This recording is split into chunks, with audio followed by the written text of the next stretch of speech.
And I think it's so great that when I recognize now when I kind of get that anxiety feeling back, that, irritation at somebody of what they posted or their opinion or whatever else, I mentally stop myself and I say, let them. And it's great to have that pause and being able to, like, it's a release, if you will, of like, I can't pick up their rock and, put it in my backpack and carry it around their weight. Like, let them have their opinion. They're entitled to their opinion.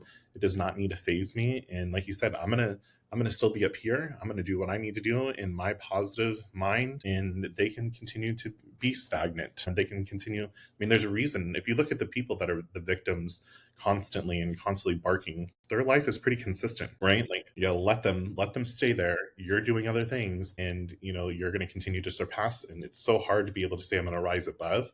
And so I try not to say that I'm going to rise above, because I don't need to rise above. I'm already above, and I can let them continue to do their bullshit, and I'm gonna live my happy life because I only get one. Well, I think, like the next part of that is like after let them, like she talks about it's let me, right? So like let me, figure out what that means for me or how I'm going to and internalize that. And I think the best example she gives, which is like I think maybe the second chapter of the book, it's right away, but talks about she went on social media and she saw this like whole group of girls and she was like, oh my gosh, like that's such a cute dress. I'm gonna zoom in on it, and she zooms in on it, and it's like her who she thought were like her closest friends, and they all went away together for this weekend. And then she fell into this like how come I wasn't invited, and how come I'm not there, and what did I do wrong? And I think that we are all guilty of that. And it's funny because I had kind of thought about something that happened like 2 weeks ago, and I was like, I wonder why we weren't there. But right in the same sense, I was like, I mean,